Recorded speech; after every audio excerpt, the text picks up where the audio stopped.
So now on to our much anticipated conversation with Daniel and Alastair. Thank you both. And Danny, why don't I just hand over to you and I'll go on mute.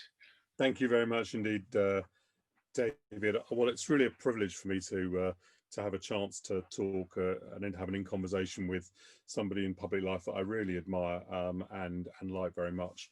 If that wasn't already the case, which it was, it would be more so after reading his extraordinary book, which is what I'd like to talk about in the main, if that's all right with you, Alastair. So this afternoon I was talking to our mutual friend Tom Balbin, who rang me to complain about the article you didn't like either that I wrote in the Times this morning.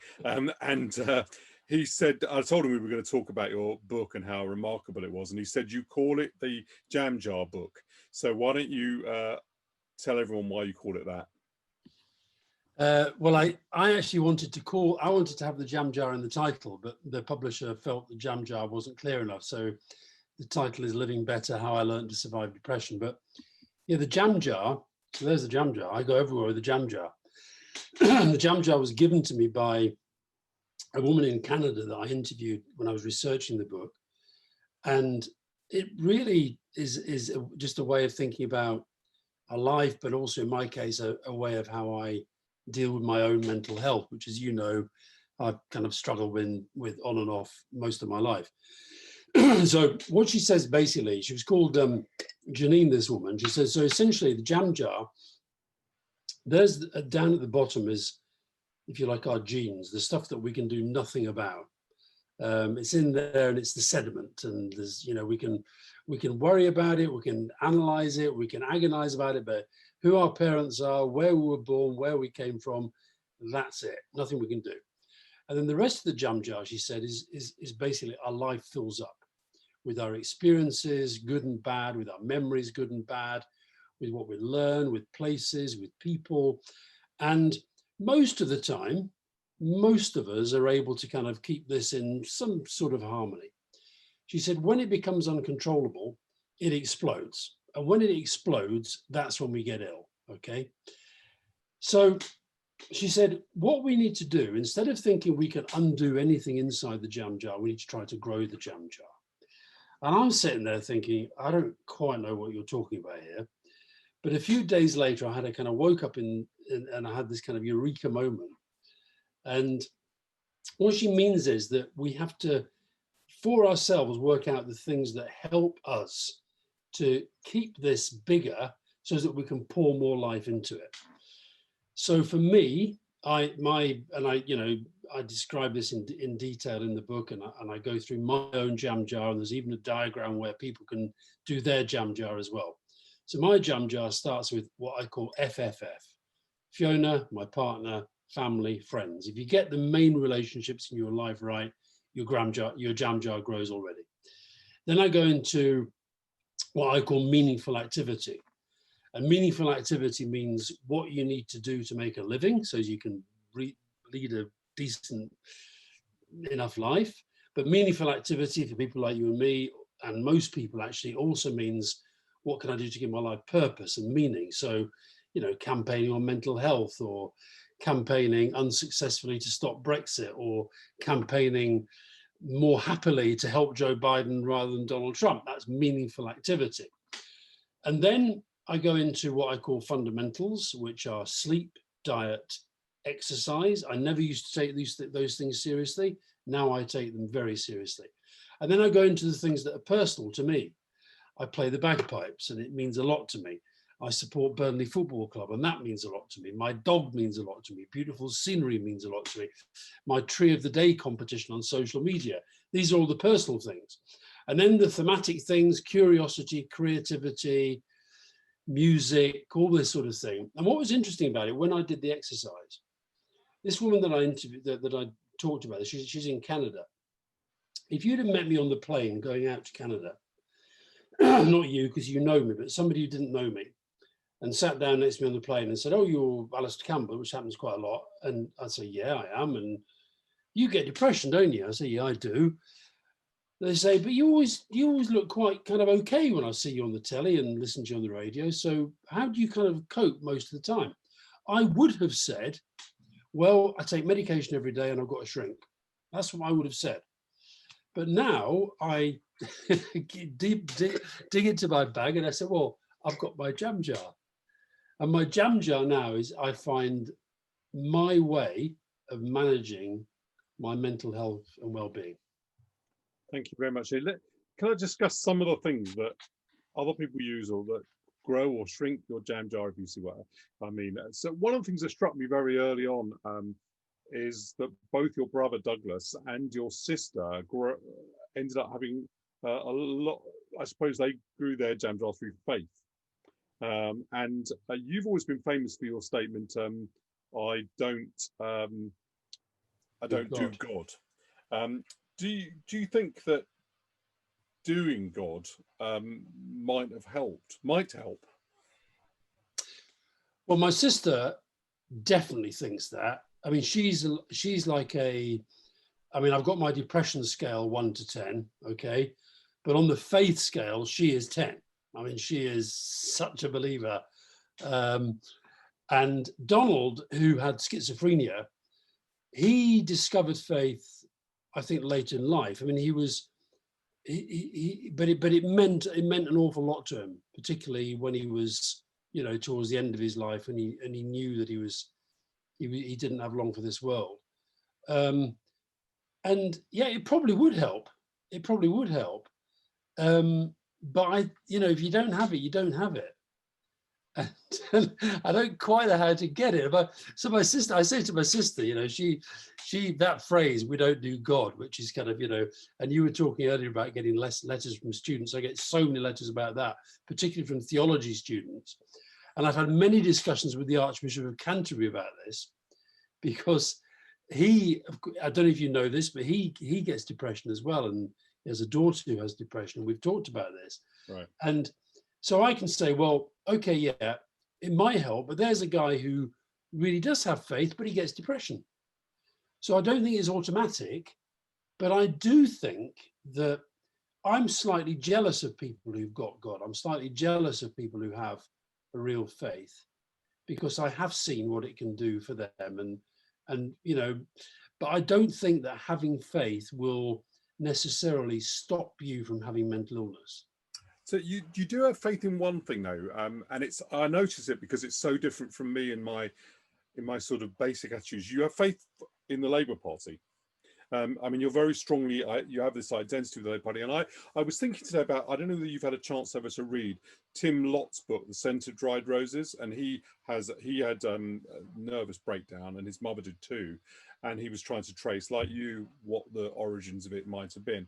And one of his arguments was that it was about his own identity, who he thought he was, and how other people thought he was. It didn't fit together, and it made it very difficult for him. And I wonder whether, for example, during the last 5 years, you found it quite difficult, because I don't have depression, but I find it difficult when the political party you want to support parts company with what you think's right, and you find that there's a big tension. And I know, for example, that when Bill Rogers left the Labour Party, joined the SDP, he ended up in bed with, you know, for a week. He couldn't get out of bed because it was that tussle of identities and everything. Talk to us a little bit about your politics and how it relates to you.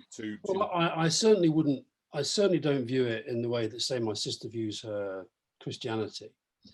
And I'd say it's less that I have faith in the Labour Party in the way that you describe it. I have hope. I hope that the Labour Party will be the vehicle through which a lot of the things that I believe on the political level and the community and societal level can be made to happen in the country and more broadly in the world. But yeah, I found the last few years very, very difficult. Very difficult. You and I talked about the whole kind of anti-Semitism thing. I find it very hard not to say what I think. And I said right at the start, when Jeremy Corbyn was being elected leader of the Labour Party, I was very clearly of the view that this was a way of casting the Labour Party to the wilderness, because I just didn't think the country was ever going to put him and his politics into power. And I feel very strongly that one of the reasons we have Brexit, which I absolutely loathe, and one of the reasons we now have Boris Johnson with a reasonably sized majority of 80 to do some of the things that he's doing, is because of the state of the Labour Party over the last few years. And what's more, it's going to be hard for Keir Starmer to undo all of that damage quickly.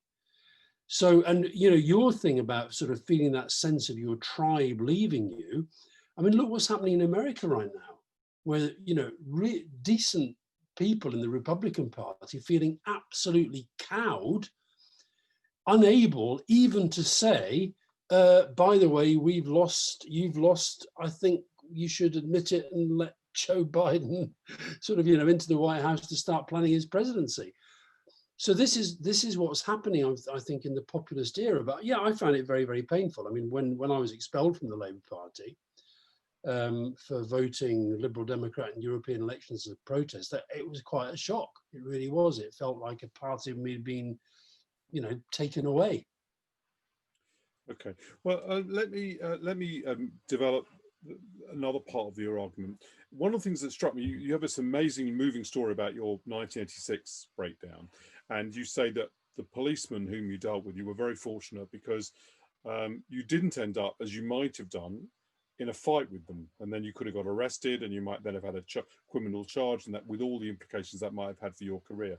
And this hit on something that I've been concerned about a lot, which is that a lot of people's mental state, the thing that they do, is relates to their medication, to their state of mental health, and yet we hold them responsible for the things that they do. Just to take an extreme example, most murderers have some sort of, you know, a lot of them have mental disabilities. Lots and lots of people who have crimes of stealing and impulsiveness and drug addiction are ADHD. To what extent, given what you now know about people's mentality, do you hold people accountable for their actions? So if you would have hit him, would you have been accountable for it, do you think? To what extent would it have been your fault? And how does society make that judgment? I think it's, look, I think it's very hard to make that judgment. I mean, I say in the book that, you know, I at that time, because I was going through a period of overwork, I was drinking very, very heavily, I was not sleeping, I was not looking after myself. And I was starting to hear voices. I was in a public place with Neil Kinnock, who was making a speech at a dinner. I was wandering around this building. I'd been trying to phone home and trying to phone the office, and I couldn't connect with normal things. So, for example, it was a Friday night, and I was given a phone in the pre-mobile phones, and I was dialing all the numbers in my head that I could think of, not realizing that every time I dialed 0, I was going to an unmanned switchboard. And I was then just dialing these numbers, and everybody was no reply because there was nobody on the switchboard, but my mind wasn't able to compute. I mean, today, if that was happening today, I'd work that out very quickly, but I couldn't. And so I was like, and then I started to hear voices, which was terrifying because it was happening, but also because I'd been through the experience of seeing my brother when he was first diagnosed with schizophrenia, when that was a big part of what was going on. So I thought, oh my God, I'm getting the same thing. And then I had this incredible stroke of luck with these two policemen who, you know, I could get violent at times. I have been violent in the past when I've been drunk or when I've been felt threatened. And these two policemen, I'm 6'3", they were about the same height as me, big guys. And one of them just said to me in a very nice, calm, neutral voice, he just said, "Are you okay?" And by the way, "Are you okay?" is often the best question you can ask to somebody who's not feeling well. Just, "Are you okay?" And that's what he said to me. And for the first time in my life, I said no. I'd been asked lots of times by my partner, by my family, "We're worried about you," and I pushed them away. But this guy, something about him, I said, "Do you know what? I don't think I am okay." And the other guy said, "Do you think you should come with us?" I didn't know they were policemen, they were in plain clothes. And I said, "Yeah, I think I should." And the next thing I know, I'm in a police van. I'm thinking, how did I get here? And then the next thing I know, the police cell, and I'm banging my head against the wall, and I'm taking all my clothes off, and the voices are becoming utterly cacophonous. That, you know, I can't even describe. Music and arguments and news readers and sport and commentary and all this stuff in my head. And eventually they realized, this guy's ill, and I was allowed to go on condition that I go to hospital. But if I, you know, your question was, would I have been accountable? The answer is yes, I would, because what would have happened was, if I'd have committed a crime, if I'd hit the guy, I'd have been put in a cell, and they wouldn't have worried that much, I don't think, about getting me sorted out psychologically. You're then in the criminal justice system. Yeah. And I was in Pentonville jail recently, seeing the mental health people there, the people who work and run the mental health service. I mean, they're unbelievable, because they're working with so many difficult and disturbed people. And, you know, I would say, you've been to prisons, most people in prison, yes, they've done bad things, but most of them are mentally ill. And if only they could have had, a lot of them, the stroke of luck that I had, they might not have ended up in there in the first place. Yeah, in fact, funnily enough, I often think that although everyone concentrates on what the Department of Health is doing for people who aren't well, the right place to start with the Ministry of Justice. Oh, for sure. Yeah. So let's just one of the things you said there was very striking. You know, you said the right question to ask is, "Are you okay?" But I was very moved by what Richard Stott did for you, and you might just tell us that story and why it was important to you, and what it tells us about what we should try and do when we know people aren't well. Yeah, I mean, I do think employers are incredibly important. And so what had happened back in 1986, I'd been on the Daily Mirror, which was spiritually a home, you know, my faith, the Labour Party, we supported the Labour Party. And I got headhunted to go and be a news editor at the new Today newspaper. And Richard was really angry with me. He didn't want me to go. And he sort of said, don't darken my door again. You're making a terrible mistake. It's the wrong place for you. He saw it as an act of disloyalty, I think. And I am basically a very sort of loyal person. And so I went off, and then it happened, I had the breakdown. And so I'm now lying in a hospital bed, feeling that my life is kind of over, my career's over. All sorts of stories went round about what I did and what happened. And I thought, well, I'm finished. You know, I really felt, I literally was at rock bottom in terms of my mood and everything else. And I got this phone call. The nurse wheeled a phone in and said to me, you know, somebody wants to speak to you. And it was Richard Stott, my former boss, who I'd really upset by leaving. And he said, I can remember the conversation verbatim. He said, I hear you've gone mad. I said, well, I'm not very well, Richard. I'm in hospital. He said, well, I'm not going to say I told you so. And I pointed out that is a very unsubtle way of saying I told you so. He says, but here's what you're going to do. You're going to stay in hospital till they say you're good enough to leave. You're going to go back to that stupid newspaper that I told you not to join. You're going to take the money from them until you're 100% fit. When you're 100% fit, you're going to come back here and start again at the bottom. And it was just like, I mean, even saying that now, I feel a burden lifted from me, because that was somebody who knew that I was ill, who knew that I'd got up, something had happened, went really badly. He was saying, I'm not going to define you by that, and I want you to come back and work for me again. And that's exactly what I did.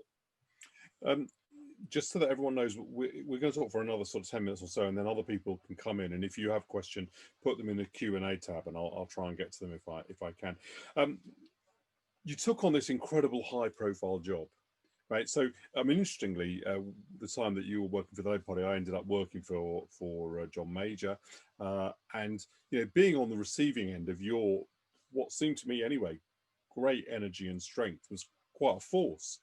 And it's interesting to read, you know, really striking to read how times you felt quite vulnerable during that period.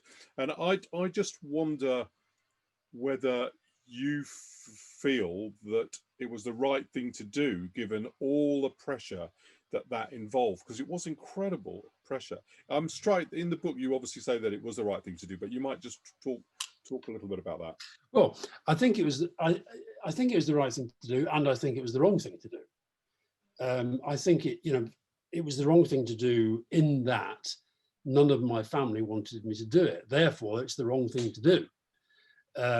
And as Fiona, Fiona's written a chapter in the book about what it's like living with me. Not unadulterated joy is the answer. But I also think that it was the right thing to do, in that I felt inside myself I had no choice, and I'm glad that I did it, and I think I did make a difference. And so it was one of those things. I was worried about the pressure. I'm glad that you felt on the other side that we were this well-oiled machine that was sort of knocking lumps off you every day. By the way, I've written a piece today in praise of John Major for the article. I thought his speech the other day was absolutely brilliant. But no, I do have a lot of energy. And I think that's sometimes the mania. I do get manic, but I don't get manic in a dangerous way. I just have a lot of energy and a lot of drive, and I don't see obstacles. When I'm depressed, everything I see is an obstacle. But I have, I was able to function most of the time. The reason why it was so difficult for the family, which is what Fiona records in the book, and my daughter talks about this as well, is that home was the only place where I felt I could be vulnerable, where I felt I could be, if you like, emotionally naked and just say nothing and just literally collapse in a heap. And that did happen, and often on holidays. I mean, holidays often for me were a trigger. When I was away from I know where I am, I know what I'm doing 24/7, this is what's going on, work. When I was away from that, I could just crash very, very quickly, and I often did. You were quite, the one time that you've been publicly critical of Tony Blair was over what he wrote about mental health in his book. Maybe you'd like to just point there. Yeah, I mean, I like Tony. I think he gets a very bad, press. I think people, I think he was a terrific leader and a good prime minister. And so I will always stick up for him. I like him too, because he shares my politics rather than yours. Oh, get lost. And yeah, I could do with him being a bit more left wing every now and then. But no, what he wrote in his book was that, in his experience, he said there are two kinds of crazy people. There are people who are just crazy and they're dangerous. And there are people whose craziness gives them a kind of verve and ingenuity and energy. And that's Alastair's craziness. And and it was great to have him, blah, blah, blah. And I just think that is such a dangerous stereotype. Most people who are mentally ill are neither of those things. They're just really struggling. And, I think the first part of the stereotype plays into this idea of the kind of psycho killer on the loose, being told by Jesus to go out and kill. And the second part is the whole kind of, Oscar Wilde, Stephen Fry, geniuses, and it's not. I mean, I'm glad that he thought I could bring that creativity and verve and energy, but I don't think that's how you should see this area of mental illness. And so yeah, I made a rare public comment criticizing my former boss. You say in your book you took it well at the time, and I wasn't director of the Conservative Research Department without noticing the at the time. It's been crossed. Oh, he did take it well. He did take it well, and I think he sort of got the point. But it's like, somebody else that you'll know very well in politics, Owen Paterson, who's Tory MP, who's who lost his wife to suicide recently, and he and I have been talking a bit about suicide prevention. So when he made a statement after the inquest that recorded suicide, he used the phrase that she'd committed suicide. And I pointed out really gently, and I hope respectfully, and he took it in the right way. I said, look, the reason that the phrase commits suicide exists is because suicide used to be a sin and it used to be a crime. Well, it no longer is in the UK. And Owen, fair play to him, he said, I didn't know that. He said, I will never say that again. And so, we shouldn't assume that everybody kind of is locked into this world in the way maybe somebody like I am as a campaigner. And nor was Tony. And of course, Tony, a lot of his enemies might wish that he did get depression, but Tony doesn't get depression. He doesn't know what it's like. Even after the book came out, he read the book and he said something very nice about it. But even when the last time I saw him, he said He said, God, do you really get it that bad? Do you really get it that bad? And because when I'm like that, he doesn't see me. When I'm like that, I don't want him seeing me. I don't want anybody seeing me.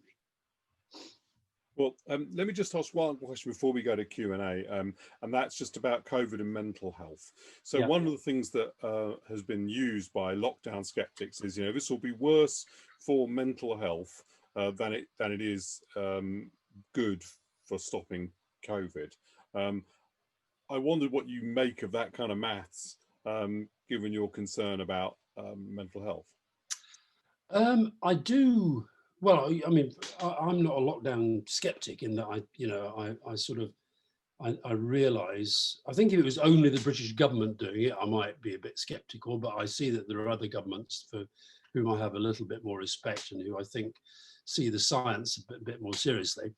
But, and I did a thing this morning with the Ham and High, because I do exercise every day, and recently I've been swimming every day at the Lido on Parliament Hill. So the Lido's shut, the ponds are shut, you can't swim. And I'm sort of thinking, well, I'm not sure that's sensible. I think that we ought to be able to find ways of keeping facilities like that open. But they having decided that's not the way to go, I'll go with it. But I do think that, I do worry that the mental health consequences of this are not being thought through properly. If you just think, so today we've gone over in the UK, we've gone over 50,000 deaths. That's a lot of grief out there. Includes people who couldn't go to the funeral, includes people who couldn't see the person that was dying, even though they might have wanted to. It includes people who, will feel that there are things that they wanted to say that weren't said. That's going to have consequence. Frontline workers, children in schools, young children. I did a conference recently with a Swiss, I think she was Spanish, sorry, a neuroscientist who was telling me that for children, our brains, as we're growing up, literally change shape according to experiences that we're having. And she was saying that we don't know what the consequences are going to be for the fact that we're now teaching our children not to run up to people and touch them, not to, wear a mask, don't touch, don't kiss, be 2 meters apart, don't hug your grandmother, all these sort of messages. She said that's going to have we don't know what the consequences are going to be. So I do worry about the mental health consequences of COVID, but it doesn't make me a lockdown skeptic. Okay, well, look, I'm going to ask you some of my own questions, but some questions that are on Q&A. And Rod Sparks has got this. It's not a question on mental health, it's on politics. I hope that's okay. He says, I loathe Brexit too. And as he starts with that sentence, I'm sure you're going to let him finish the question. If the early years post-Brexit go badly for this government, could Keir Starmer campaign to offer us a vote to go back in? Well, the answer is he could, but whether he would is another matter. I mean, I do honestly feel, here we are talking about mental health. I actually do feel that what we're doing at the moment is madness. I think that, you've got a situation today. Now, I accept your point in your column today that Tom, I'm glad Tom still sees himself as a rebuttal officer. It was the fact that you were sort of saying that there wasn't that much difference between us Ramonas saying, let's undo Brexit and Trump. I know, I'm exaggerating that point. But at the very least, COVID having happened, I think there should have been, and I'm sure the Europeans would have agreed to, an extension to the transition process so that we get through this, okay? We're not having that, ideologically, in my view. You now have a situation this week, okay, a rare, two great pieces of news for somebody like me this week. Trump losing the election, though heaven knows what damage he's going to do before he goes, and the news of the vaccine. I felt a shiver down my spine when I heard Matt Hancock, the health secretary, say that the British stocks, the vaccine, will be manufactured in Belgium. They have to be kept, it has to be kept at minus 70 degrees centigrade, and it looks like a lot of it's going to be coming early in the new year. And I'm thinking, oh my God, early in the new year, just as Kent is being turned into a car park, just as might there be something happening that would lead to disruption and queues at our ports, I wonder. So And I worry, I mean, you know, sorry, what was the name of the guy who asked the question? Rod Sparks. Rod. You know, I do sort of think it's a bit odd that Labour has just sort of, it's not that I understand why they've given up fighting Brexit in terms of its happening, but at least fight in terms of trying to stop the chaos that it's going to cause. So I don't know is the answer, but I think one day we will be, if we're allowed back, I do think we're back in the European Union, because I think it's a catastrophic historic. By the way, more acutely, if they don't have a deal, I think then Mr. Starmer's going to have this problem about what he proposes as the alternative, and whether he'll be back into choosing over whether he wants to join the single market and those kind of things, because he'll have to propose. I think, by the way, I've always thought that there will be a deal, but I think we're now down to the choice being no deal or a very, very, very bad deal, so that Boris Johnson can say, well, at least I got a deal. And that's where we are. Yeah, there's another possibility, which is he does a deal he doesn't mean, which is what is, of course, done with the withdrawal agreement. So let me ask you a question of my own, and go into the area of the book that concerns Iraq. I thought it was very interesting. Well, there's two things I'd like to ask you about. One is, you might just want to tell us about the incident with Godric Smith and with Hutton and your diary. It was very interesting to me that you were going through this intense pressure over something that had happened to David Kelly, which you presumably have insight into and can understand actually from the depression point of view. Maybe it's not something you want to get into, but specifically about him, but more generally it is. And then there's this other thing, which is this constant tension at home, because Fiona is not in favour of the Iraq war. And possibly if you hadn't been working with Tony Blair, you might not have been either, but you were. That must have been, so both of those things must have been very difficult. So maybe you could just, I'm deliberately keeping it open so you can steer off what you don't want to talk about, so that you, because you know it's not fair. So no, listen, I'm happy to talk about that. And then the other thing I mentioned earlier about holidays being a trigger, and the other thing was that then we go off on holiday, where David Kelly has taken his own life. We then go into this really quite vicious dispute with the BBC, where most of the media were taking the side of the BBC because they were the media and we were the government. Even the ones who were fair were wanting us to say, well, it's 6 of one and half a dozen of the other. And I was refusing to do that because it wasn't. People can have whatever, you know, people are absolutely entitled to disagree with the government policy on Iraq, and I can respect them for that. But what I won't ever, and I will never accept, is that we, and I in particular, did what we were accused of doing, which essentially was that we, you know, falsified intelligence to make up a case for war. That is basically, and I don't think they realised that's what they were saying. But that is what they were saying. That is how it was interpreted. That was what's thrown at me. That's why we had demonstrators and protesters outside the house in the street when my kids were going to school, all of that. David Kelly takes his own life. And as I say in the book, that was, you know, outside the death of my own. I never met David Kelly. I never met him.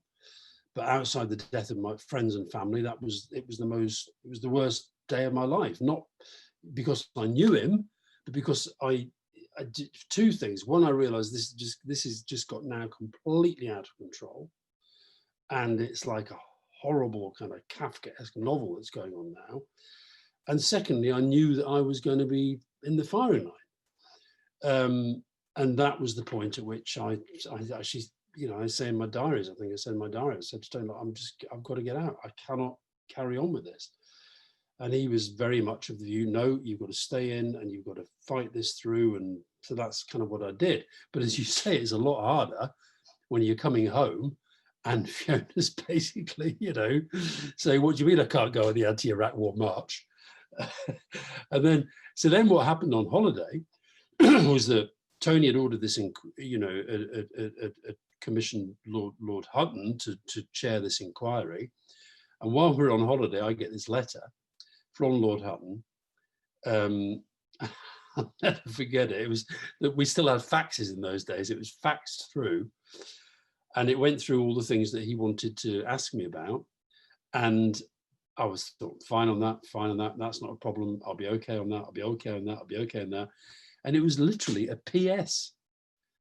PS, Lord Hutton has noted in media reports that you keep a personal diary. He would like to see this diary insofar as it relates to matters under his consideration. My God, that was like, I mean, I literally felt the air go out of me. Because, you know, I don't know if you keep a diary, but you know, you say all sorts of things in diary. I'm thinking, oh, you know, one wrong word and it's not just the end of me, it's the end of the government. That was my thought. So Tony thought I shouldn't give them. Jonathan Sumption, who was by then my lawyer, said, no, you've got no choice. So I went with him. I thought, right, okay, I'll do it. So the next complication, the diaries were in London, I was in France, got to get the diaries flown out, picked up by the Consul General, meets me at the airport. I mean, it was just awful, awful. Middle of a heat wave, that terrible heat wave. And I mean, the news every day in France was dozens of people dying in the heat wave. And yeah, I really thought about just putting off the road, thinking, extend it all. This life has got to be better than this. And then I got this phone call from Godric Smith that sort of calmed me down. But yeah, it was horrific. You're on mute. Why does that always happen at least once? It's very rare for you to unmute to mute yourself, Danny. It is, yes. It's amazing though that the muting, one always does it at least once in any call. But let me just ask you, one of the things that's really moving in your book and very persuasive, I think, is your discussion of suicide and your cousin and his suicide, and your feeling about when people say it's so selfish to commit suicide, and you explain why it isn't from your own insights and experience. I thought that was very moving. Maybe you could share a little bit of that. Yeah, well, I had a cousin who I was quite close to, very different life, roughly the same age as me. We used to go on holiday to the island of Tyree, where he came from. So he's up in the Hebrides. It's a very different life, but you know, with the same family, we've got a lot of the same interests, both play the bagpipes. And you know, like me, he had a problem with alcohol. Like me, he had depression. Unlike me, he took his own life. He took his own life shortly into the new millennium. 3 kids. And yeah, I really don't like it when people say, and they still say it, you know, somebody takes their own life and say, oh God, you know, didn't they think about the people left behind? Well, I've had suicidal ideation. I know what it's like.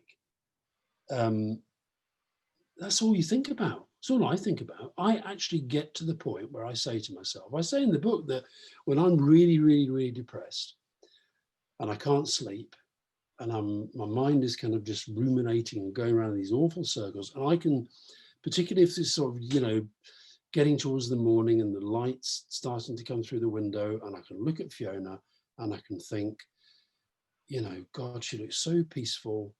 And the minute she wakes up, she's going to have my fucking mood to live with, and she's going to be right back in it, and she'd be a lot happier if I kill myself. That's what you think, and you think that about your children. Now, saying that now, feeling okay, I realise that's not true. At least I hope it's not true. But you know, I know it's not true, but that's what you think. And so I record the conversation I had with one of Lackey's children, his daughter, where I wrote that chapter in part because I want them at least to imagine, because I don't know what he was thinking. I don't know what he was going through his mind as he hung himself. But I wouldn't be at all surprised. That's what he thought. They will be better off without me. That's what you think. And that's why the best thing is we can, you know, get people to say how they're feeling when they're in that state. Okay, well, just we're nearing the end of I've one more political question, and actually this is from Mary McLeod. Hi, Mary. Mary had noticed, I think, something similar to me, which in your book is you have an English accent, but you talk about how your brother had a Scottish accent, you know, and you've got all this commitment to the bagpipes, and your father didn't really want to leave Scotland, nearly didn't marry your mother for that reason, and you're clearly your holidays and a lot of your sort of romantic memories are to do with Scotland. So what she wants to know, I felt the same thing, is how would you feel if Scotland left the United Kingdom? And here, and I've got an allied question: is don't you feel that people who were born in Scotland, who are Scottish but happen to live in the rest of the country, because we are one country, that they ought to have a say in any decision Scotland takes, and not just people who happen to be... You know, as you know, I do a regular interview slot for GQ, and one of my first interviews was with Alex Salmond, and it was around, you know, the independence debate was going on, the referendum debate was going on, and I said to him, well, how did you get around Cameron, you know, when you were sort of negotiating the terms of the referendum? Surely, he asked, you know, about expats and Scots living out in the rest of the UK but not in Scotland get a vote. He said, you know what, he never even raised it. So ask David Cameron, Danny. I will, but what about you first, though?